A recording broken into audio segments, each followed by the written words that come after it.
On est 4, on a joué à 5 jeux, on les a découverts, on les classe dans l'ordre, on vous dit ce qui est bien, ce qui est pas bien.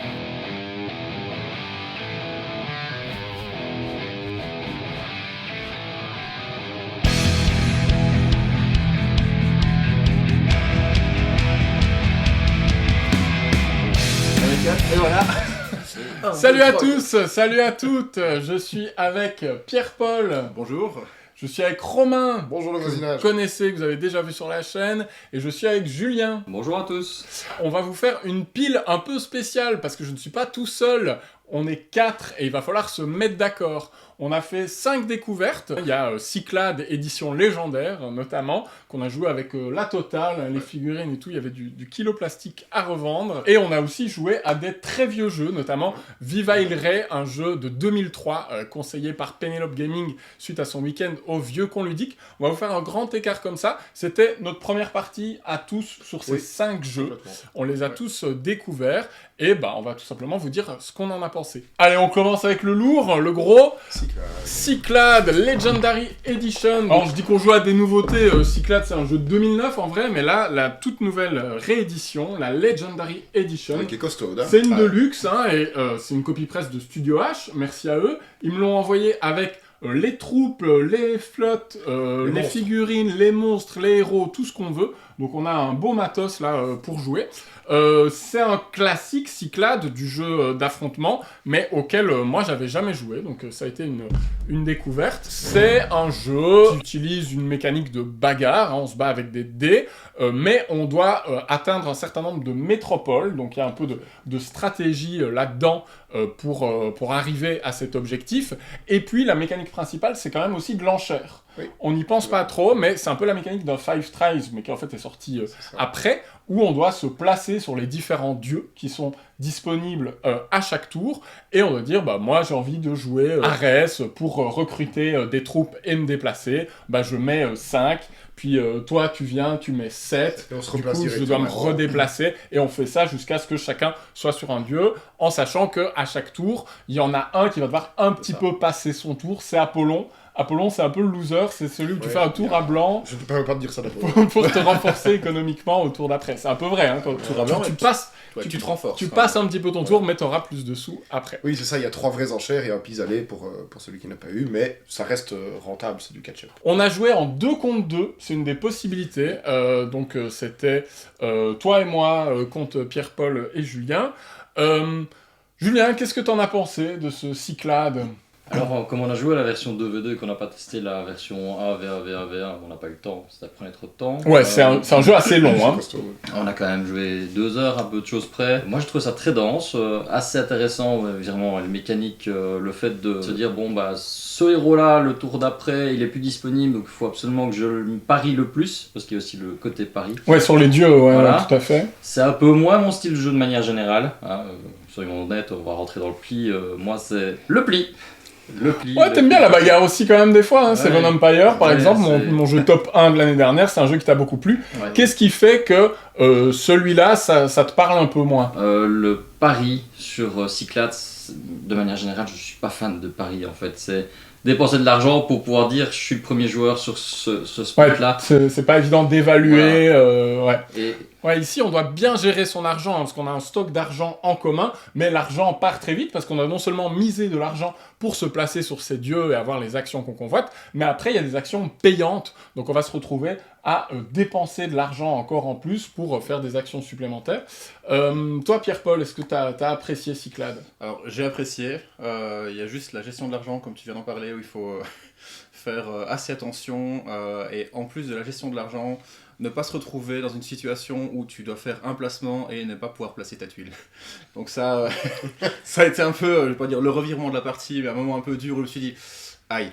C'est un jeu qui peut être assez technique, quoi. Il faut lire ce que vont faire les adversaires, comme dans un Familia, ce genre de jeu en 2 contre 2, qui se font assez rares. Moi, je trouve que c'est un atout de Cyclades de pouvoir se jouer dans cette configuration. On va beaucoup discuter avec notre partenaire sur quoi faire. Ce qui fait peut-être que vous avez un peu moins apprécié, on va le dire, c'est qu'on leur a roulé dessus. Il y a des chances. Ouais. Allez, 3-0, on peut le dire. Voilà. On peut le dire, c'était France. C'est bon, c'est fait, c'est dit. Non, mais toi, je pense que tu as beaucoup aimé Cyclades, notamment pour la thématique. Oui, c'est ça, il y a plusieurs aspects. En fait, moi, la thématique me parle. Alors, je la connais évidemment par ma pratique professionnelle. Je trouvais que c'était bien rendu, parce que le matériel, tu l'as dit, c'est une édition vraiment luxueuse, celle-ci. C'est pas obligatoire d'avoir cette édition-là pour profiter du jeu, mais de fait, les figurines sont incroyables. Ça aide au Le plaisir plateau de est jeu, joli, il y a un plaisir de jeu, rien que ça, au niveau des bateaux, des troupes, des héros, des monstres. Notamment les monstres. À un moment, on a invoqué l'hydre, bam, Oui, ça c'est- fait oui, c'est- un gros monstre sur le plateau. Et d'ailleurs, elle a eu une importance quand même stratégique, dans la ouais. partie. Quant à ça, tu as un effet satisfaisant. Ouais, tout à fait. Même si, de nouveau, moi, il n'y a pas que la thématique, évidemment, qui compte, peu importe le jeu. Moi, j'ai trouvé, justement, comme tu l'as dit, que le fait de pouvoir le faire en 2 contre 2 est intéressant. Et ça va un peu revenir dans les différents jeux dont on va parler. Le fait qu'on soit 4 aujourd'hui, ça a vraiment eu du sens. Il y a plein de jeux qui ont vraiment du sens parce qu'on était 4. Ouais. Que ce soit de jouer avec son voisin, de partager un truc avec son voisin, de jouer en coopération. Et ici, la configuration 2 contre 2, moi, je l'ai trouvé super intéressante. Parce que ça ne rallonge pas inutilement la partie, puisque le nombre d'objectifs de métropole à atteindre Reste à 3. reste équilibré, donc ça va. Évidemment, ça rallonge le temps de négociation de est-ce qu'on est sûr qu'on fait ça, mais le temps de parole n'est pas du tout problématique pour moi, parce qu'on discute quand l'autre joue aussi, donc le temps mort n'est pas exagéré. Moi, j'ai vraiment apprécié la dynamique du jeu, je me suis juste dit, il y a des jeux où on se tape, et c'est normal, et il y a des jeux où on alterne entre les phases où on va être un peu plus agressif et les phases où on va se développer un peu de son côté. Et je sais pas si en 1 contre 1 contre 1 contre 1, Ah oui, ça. on prend plus le temps de rester dans sa zone avant de se taper dessus. Là, j'ai l'impression que du tour 1 au dernier tour, on a fait que se mettre sur la tronche. Ouais. Mais voilà, si le jeu est un jeu à baston, ça me va très bien. Mais moi, je m'attendais, quand tu m'avais expliqué les règles, à ce qu'il y ait des petites phases où on reste de son côté de la carte, à développer un peu son moteur, entre guillemets. C'est pas un jeu à construction de Ouais, moteur. c'est un jeu assez agressif Mais- et donc il faut aimer ça, hein, parce qu'il y a un dé qui entre en jeu dans les Ouais. combats. Alors évidemment, si on vient en surnombre, on a plus de chances de l'emporter, mais C'est ça. on a vu des résultats de dés où Ouais. tu fais 0, l'autre fait 3 Et voilà. et tant pis pour toi. Je pense que cette configuration à 4 est vraiment très intéressante parce qu'elle permet de vraiment aller chercher des stratégies en plus en restant dans une durée de jeu assez contenue. On a quand même joué moins de 2 heures. Je sais que c'est un jeu, pour avoir lu beaucoup de retours, où tu peux avoir des parties de 3 heures, 3 heures et demie, ça peut s'éterniser parce que voilà, quand tu arrives à 2 métropoles, si quelqu'un te casse la gueule, tu reviens à 1, etc. Donc c'est pour ça que moi je privilégierais plutôt cette configuration par équipe. Et ce qu'il faut savoir, c'est que du coup, c'est un jeu qui se joue de 2 à 6, mais à 2, bah oui, on va être chacun dans son coin, mais du coup ça va être un peu plat, ça va manquer de rythme, tu vois.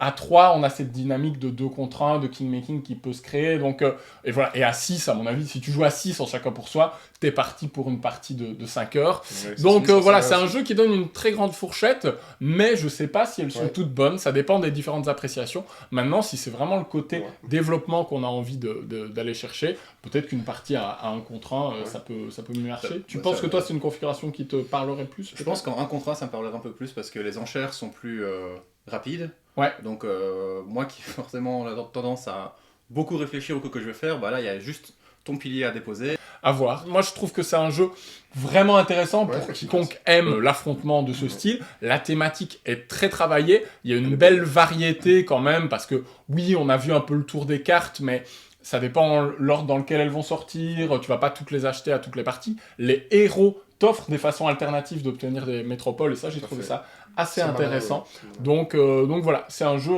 assez riche qu'on vous recommande. Avant de passer au prochain jeu de la pile, j'ai un message de prévention d'intérêt Il général. va faire son relou. Hein. Désolé, le voisinage, mais il faut vraiment que je vous parle d'un truc important en tant que professeur de grec. Vous voyez ça? C'est le titre du jeu.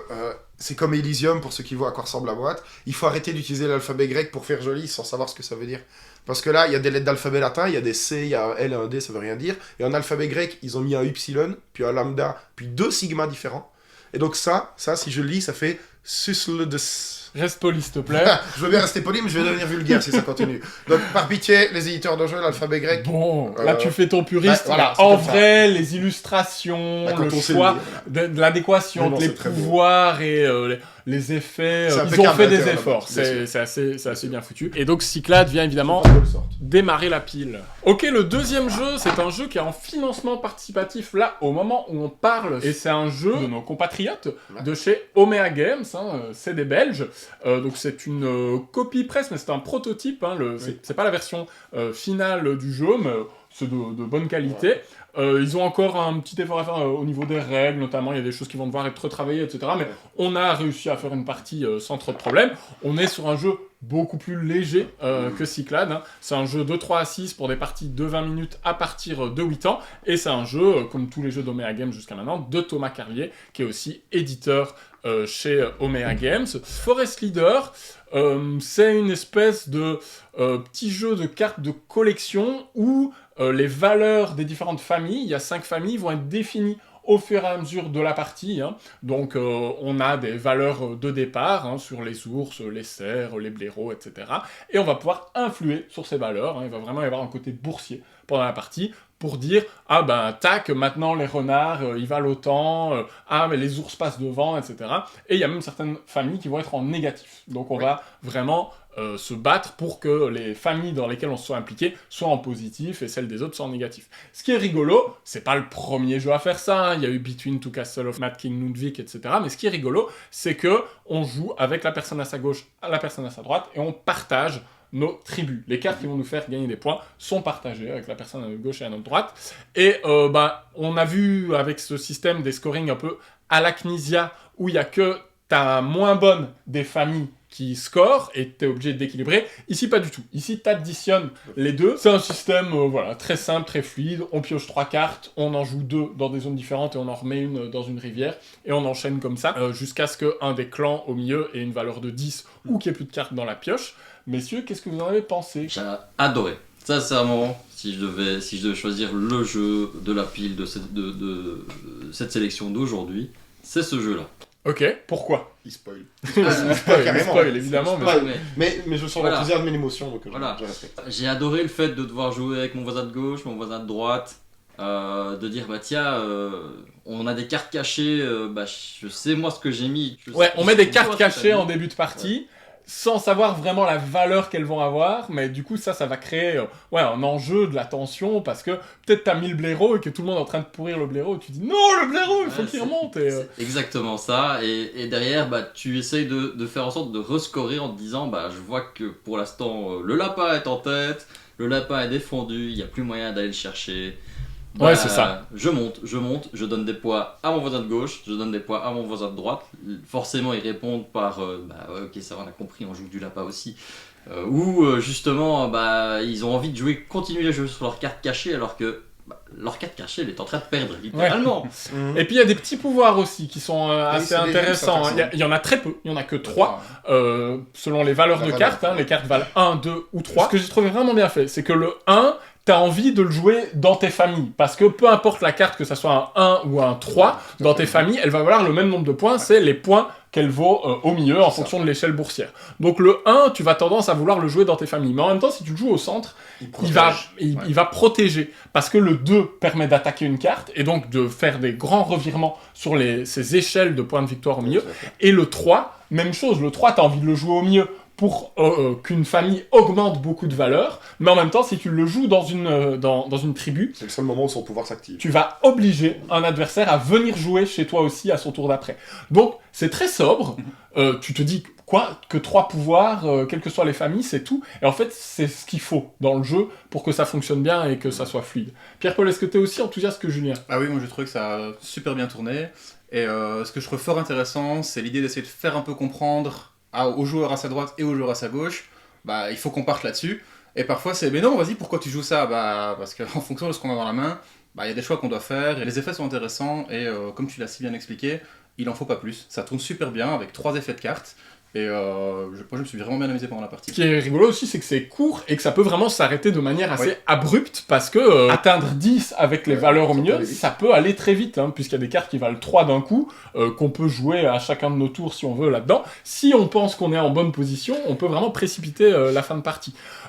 Moi, j'ai quand même trouvé ça un petit peu chaotique. J'ai trouvé que c'était vraiment le bordel. Alors, je me suis bien amusé, je vous rejoins, c'est un jeu fun, mais ça me fait penser à Courtisan, ce genre de jeu où c'est vraiment l'ambiance autour de la table. Si l'ambiance prend, et là j'étais en excellente compagnie donc ça le faisait, si l'ambiance prend, ça va être fun, mais si les gens sont un peu plus sobres, un peu plus sur la retenue, tu peux complètement perdre de l'intérêt dans ce qui se passe. Qu'est-ce que t'en penses, Romain ? Oui, moi je rejoins énormément de choses que j'ai entendues là dans ce qui a été dit, parce que pour moi aussi c'est un bon jeu qui fait le taf.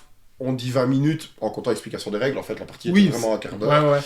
Et là, je rejoins de nouveau un peu le fil rouge qui nous accompagne, qui est le fait d'être 4. Moi j'ai trouvé vraiment bien à 4. Pourquoi? Dans les choses qui me viennent en tête quand je vois ce jeu, j'avais parlé de Cocopelli tout à l'heure. Ouais. Cocopelli, Tu si joues tu, le aussi fais, chez tes voisins. si tu le fais à 3, il marche quand même. Ouais. Ici, moi, pourquoi je l'aime bien à 4? Parce que tu as parlé d'intérêt partagé. Les tribus, on n'a pas envie de les plomber avec son voisin immédiat. Mais si c'est la tribu des 2 gars d'en face, dans le coin du carré, Ouais, où tout t'es à pas. fait. Tu vois des ours et des blaireaux, c'est ce qui nous arrivait. Nous, on avait des lapins et des renards, il y avait des ours et des blaireaux dans le coin opposé entre vous deux. Moi, ça, que l'ours soit à -2, je m'en fous. Alors que si on ne joue qu'à 3 à ce jeu, bah en fait, tous les intérêts sont mutuels. Ouais. Tu vois ce que je veux dire? Ouais. Et donc, moi, ça m'a paru vraiment hyper pertinent d'y jouer à 4, d'avoir cette tension, parce qu'à 6, peut-être ça devient beaucoup, mais à 4, Ouais, mais ça doit être un bordel Voilà. sans nom. mais à 4, la tension est juste bonne et t'as une ou 2 catégories que t'as envie de plomber, les autres que t'as envie de favoriser. Les 3 pouvoirs, je rejoins complètement. Donc oui, pour moi, il fonctionne bien. Voilà, il y a le côté un peu prototypique où les règles, parfois, nous ont paru difficiles à Ouais, apprendre, mais ça va être amélioré. Ça va être En fait, c'est un amélioré. jeu très simple et ils ont vraiment été très sobres dans l'écriture de la règle. Et il y a quand même quelques Il y a des précisions points qui qu'il faudrait méritent, donner. Mais voilà, ça non. n'a pas été non Voilà. plus gênant outre mesure. C'est quand même un jeu, il faut le savoir, si vous êtes fan de contrôle, il peut y avoir du king-making, vous pouvez complètement subir ce qui se passe, sachez-le. Mais si on fait abstraction de ça, comme le jeu est court, est fun, et puis ça Ouais, queen, on a vraiment envie de se bagarrer. Ah et oui, de- ça crée des négociations et tu vois, et tu vas ça pas crée faire ça. des émotions assez fortes. Ouais. C'est un jeu, si vous vous reconnaissez dans ce qu'on dit, je vous encourage tout à fait à le soutenir en financement Vraiment, participatif. Le souvenir autour de la table est là, quoi, en fait. Ah oui, c'est ça qui compte. Je trouve ça plus réussi que certains jeux précédents de Omea Games, notamment Valrock qui en faisait un peu trop. Ici, le jeu est sobre et fait ce qu'il doit faire pour moi. Alors maintenant, messieurs, c'est là qu'on va commencer à On s'empoigner. doit déjà le... Ah bah oui, tu oui. regardes pas la pile ou quoi? Ouais, je suis un des voisins les plus on fidèles. fait le classement au fur et à mesure. Alors, où est-ce qu'on le met par rapport à Cyclade? Est-ce que je le mets au-dessus?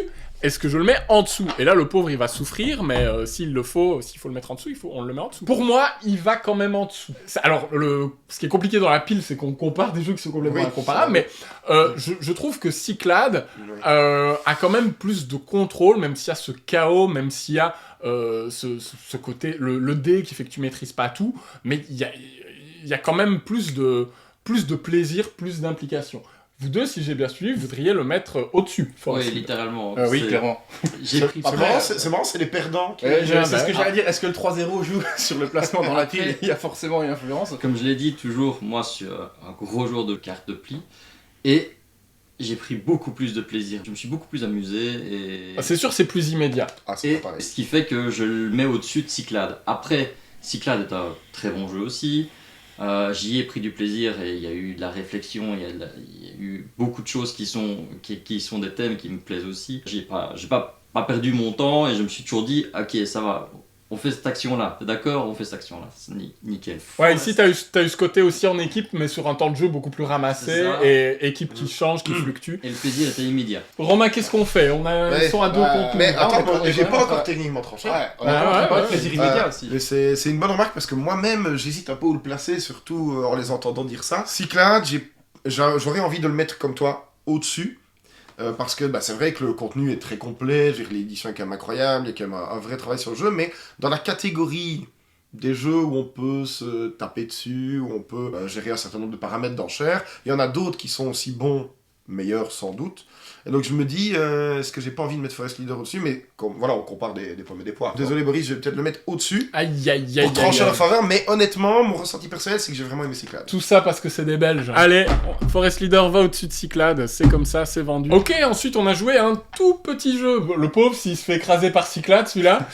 Agency, un jeu de pli que vous pouvez trouver chez Golden Nipple. Il est encore de stock si ça vous intéresse. C'est un jeu de Daniel Newman, qui est un des gars de chez New Mill, un éditeur de jeux de pli que j'adore. Ils sont vraiment très forts. Agency, c'est très original. C'est un jeu de pli auquel on peut jouer que à 4. Qui demande des porte-cartes. Alors ça, c'est le bémol. Il n'y en a pas dans la boîte, hein. Elle est trop petite. Donc on a dû bricoler, on a été prendre les porte-cartes de Nidavellir. On aurait pu aussi prendre tout simplement des boîtes ou des paravents, enfin voilà. Pourquoi est-ce qu'il faut des porte-cartes? Parce que c'est encore un jeu en 2 contre 2, et on va jouer avec la personne qui est dans notre diagonale, et du coup, avec nos deux adversaires, on va voir leurs mains et partager un bout de main avec eux.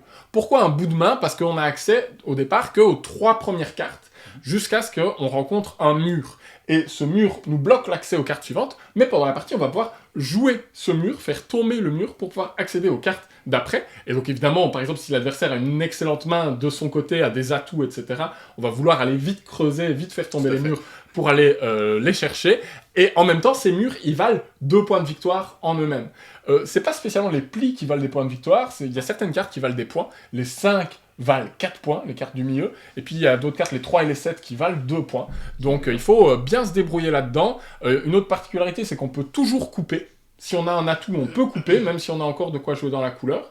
Donc c'est un jeu assez déroutant, hein, il faut un peu se mettre dedans. Ce qui est ressorti de notre découverte là, c'est que les manches étaient assez à sens unique. C'est-à-dire que on a perdu, je jouais avec Julien, on a perdu la première manche, et 28, puis... 28-0 presque, il y avait c'est 3 ça, pas la première. et puis après on a gagné les 2 suivantes, et il y a eu peu d'incertitudes. Et c'est vrai que dans les jeux de pli 2 contre 2, que ça soit Yokai Septet, que ça soit Ogrum, souvent il y a peut-être un peu plus de suspense, des moments où tu peux plus remonter. Néanmoins, moi c'est un jeu qui m'a beaucoup plu, je prends la parole en premier, parce que il apporte vraiment quelque chose, il a une vraie fraîcheur, et je pense que à la découverte, c'est un peu pas évident de savoir quand jouer les murs, quand utiliser ses atouts, etc. Parce qu'on a beaucoup de latitude finalement, mais je suis sûr que en y rejouant, on aura moins souvent cette sensation-là. Moi, j'ai vraiment beaucoup aimé ce jeu-là. Je l'ai aimé parce que j'aime beaucoup le jeu de pli, et pour moi, ce jeu-là apporte pas mal de nouveautés.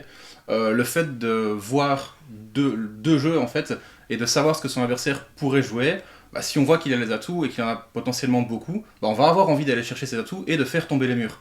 Maintenant, ce qu'il faut savoir, c'est qu'une fois que quelqu'un a joué un mur, un deuxième joueur ne peut pas mettre son mur. Et donc, forcément, on va se dire « Ah mince, il a joué son mur, moi je voulais aller chercher ça, tu peux plus y aller. » Donc là, ça devient embêtant. Et donc, tu vas espérer que ton partenaire gagne le pli, pour après, éventuellement, donc lui va démarrer, et toi, pouvoir mettre ton mur par après, et aller chercher les cartes, et avoir cette fameuse rivière de cartes en commun entre les deux joueurs. Ouais, c'est vrai que ça apporte vraiment des sensations qu'on n'avait jamais vues avant, et le fait que c'est avec nos adversaires qu'on partage notre main, donc on a des informations sur nos adversaires que notre partenaire n'a pas et tout, vraiment c'est assez... c'est un vrai renouveau. Messieurs, vous êtes moins convaincus moi... Le fait de connaître la moitié des cartes de la partie et de savoir que mon adversaire peut jouer telle carte, étant donné que j'ai l'habitude d'essayer de compter les cartes et d'essayer de retenir les cartes qui sont sorties, du coup de jouer de la manière la plus stratégique possible, en fait ça m'enlève beaucoup de plaisir. Parce que là, je sais déjà que la moitié des cartes sont disponibles, je sais comment lui va jouer, Ouais, il y a moins de suspense, c'est plus linéaire. Et donc du coup, il suffit juste que je joue à peu de choses près, la trajectoire qui est dessinée. Ok, ouais. Romain, je crois que tu as eu aussi ce sentiment de... C'est un peu plié d'avance, quoi. Quand tu vois les mains de départ, tu sais ce qui va se passer. Mais alors, de nouveau, j'ai pas la prétention d'avoir calculé chaque coup de la partie et d'avoir tout compris. Je pense que j'ai d'ailleurs fait des erreurs à certains moments. Mais, comme tu le disais au début et comme ça vient d'être appuyé par Julien, moi aussi...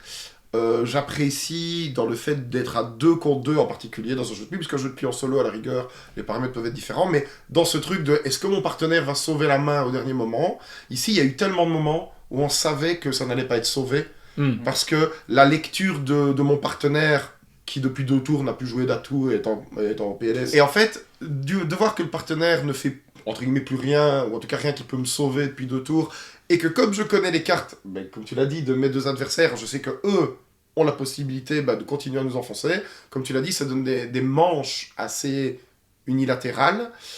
Ça ne veut pas dire que le jeu est mauvais, je trouve aussi que l'originalité est chouette, que c'est une dynamique qu'on n'a pas partout, mais moi je préfère un peu de mystère justement dans les jeux de pli, et quitte à partager des informations avec un partenaire, un adversaire, j'ai préféré, je parlais de Cocopelli, je parlais de Forest Leader, c'est pas le même genre de jeu, d'accord, mais...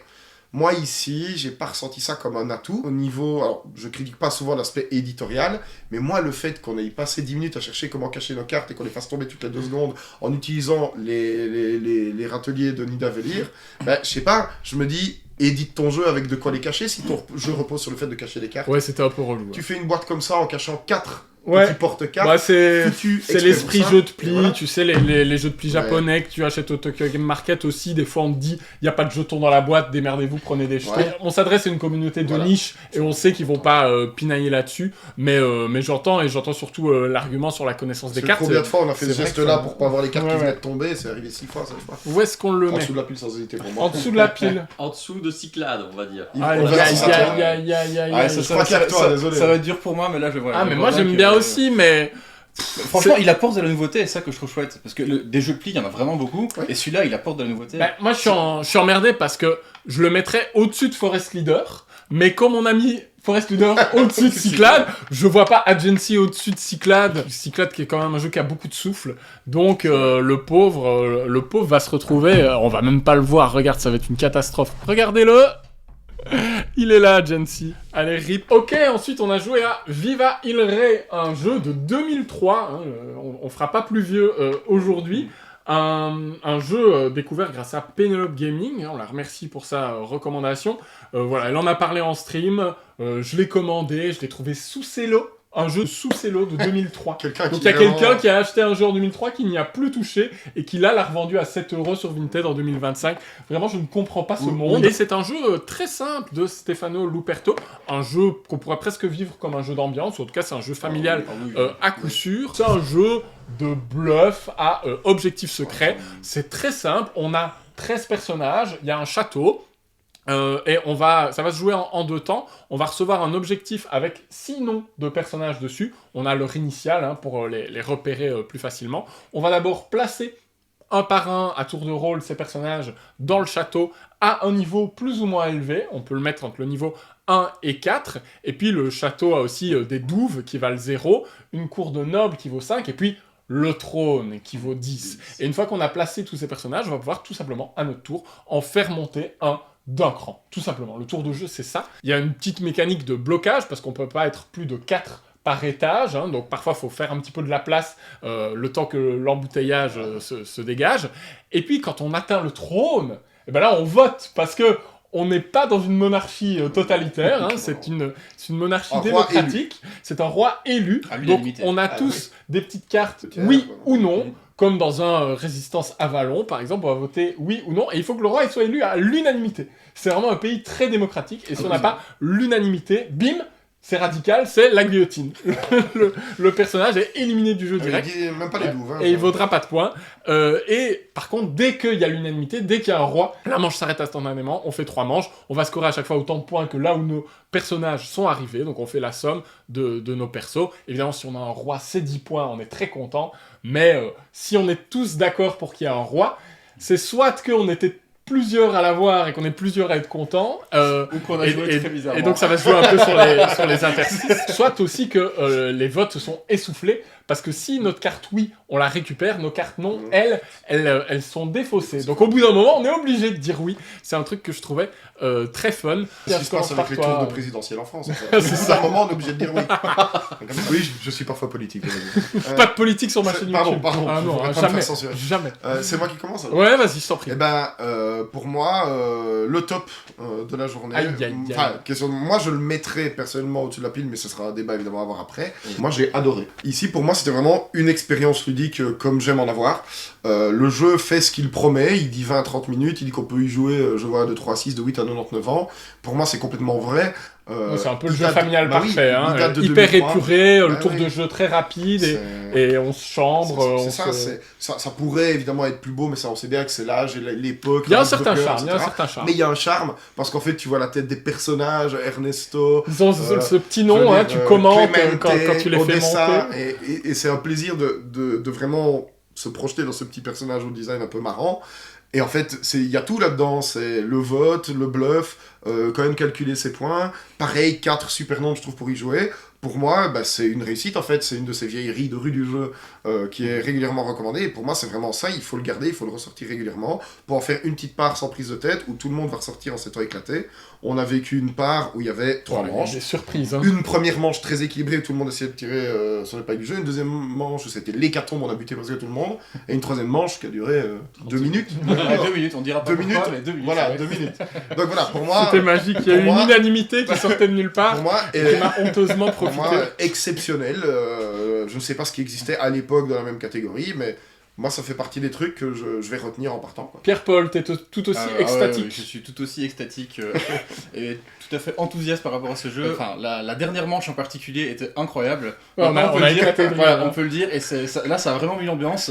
Tour 1, on pose la carte, le vote. Voilà, le roi est élu. Tour 1. C'est fini. Et donc, Parce qu'on a tous fait ce truc de crabe, où ouais, on veut pas... non, c'est bon, parce que faut savoir que les cartes, une fois qu'on a voté non pour le roi, la carte non, on la perd. Ouais, on Donc, avoue. Un moyen d'économiser tes cartes non, c'est de voter oui. Comme ça, tu ne dépenses pas de cartes non. En espérant que quelqu'un... Tu les gardes Voilà. pour buter des gens sur la fin. C'est bon, tous alors- plus malin. Et pas si mal, finalement. Envoie-lui à l'unanimité. Et un de ces jeux qui est de l'évidence, où il y a rien en trop, il y a très peu, c'est très épuré et ça fonctionne comme ça. Julien, Même avis, sachant que de base j'aime pas les jeux d'ambiance, où je suis vraiment très très timoré sur les jeux d'ambiance, on va dire. Celui-ci m'a bluffé. J'ai dit, je me suis bien amusé. Les mécaniques sont pas difficiles, mais sont pas trop simples non plus. Le petit coup de bluff, toujours sympa. Le fait de dire, je peux supprimer 3 personnages, pas plus, ça te donne envie de pas vouloir tout de suite cramer ta carte. Qui te permettrait justement d'éliminer un autre personnage par la suite. Le fait de placer tes personnages à plus haut, plus bas sur le... ouais, ça c'est intéressant aussi. Hein. Est-ce que tu le mets en 4 en te disant j'espère qu'il va passer inaperçu? Est-ce que tu le mets en 1 en mode il va faire une ascension jusqu'au Lente. trône, lente, pour temporiser? Tu le places sur le sac et puis alors tu te dis, tout fier de toi, maintenant c'est bon. Et puis ton voisin de gauche se dit... Allez, il Toi- l'envoie au casse-pipe. Toi tu veux que je le joue, donc je vais faire en sorte qu'il soit détruit. Ah ouais, le Et- trône, le trône devient plus effectivement une guillotine qu'un Le trône est investi, clairement.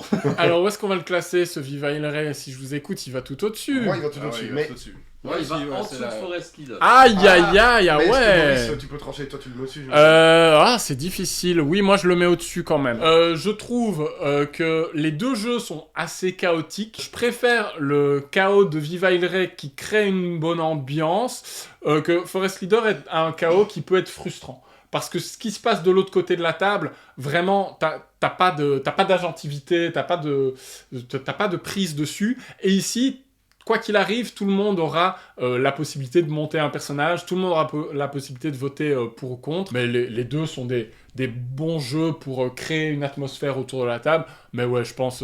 puis le côté vieillerie, quoi, le côté charmant, suranné de ces vieux jeux, voilà, ça me fait craquer, ça. Allez, le dernier, c'est Puerto Banana, une recommandation aussi de l'ami Flavien. Flavien qui m'a fait découvrir des jeux complètement sortis de l'espace comme Circles, ce jeu de fléchettes roulettes absolument fou. On est sur des jeux à chaque fois avec Flavien très casse-gueule, très ça passe ou ça casse. Il m'avait prévenu avec celui-là. De mon côté, ça a plutôt pris, mais je sais que devant la caméra, là, on n'a pas tous le même feeling, je pense.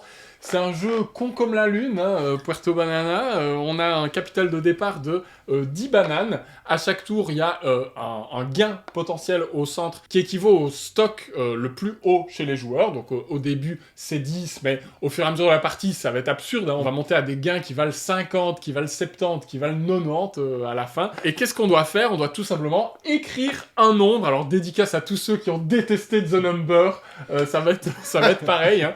Moi, c'est plutôt le genre de truc qui me fait marrer. Vous écrivez ce que vous voulez. Vous écrivez 1 million si vous voulez. Vous n'êtes pas obligé d'être limité à votre stock. Mais qu'est-ce qui va se passer? Celui qui a la plus haute mise va remporter ce qu'il y a au centre de la table, va remporter le gain du tour, mais il doit payer au deuxième la différence entre sa mise et la mise du deuxième. Donc le scénario idéal, c'est d'être le plus haut, mais avec un tout petit écart avec le deuxième. Si on a complètement pété la stratosphère, on va devoir rembourser beaucoup plus que ce qu'on a gagné finalement. Et puis ça peut créer des réactions en chaîne, ou si on n'a pas de quoi rembourser, c'est le deuxième qui devient premier, et ainsi de suite. Et il peut y avoir des retournements de situation assez fous, potentiellement. Je sais pas quoi en penser, c'est tellement minimaliste, mais en même temps... Moi, je trouvais qu'on s'est bien marré. Ça a duré 10 minutes. Hein. Ça a le mérite d'être assez court. C'est le premier à 200 bananes qui l'emporte. Et moi, ce que j'aime, c'est que je pense que ça peut basculer à tout moment. Et que donc, tu peux être un côté inflationniste où tu gagnes de plus en plus, mais on l'a pas fait. Hein. Il a manqué peut-être un petit peu de coup d'éclat dans cette partie, mais tu peux faire un bluff de la mort où tout le monde met 0.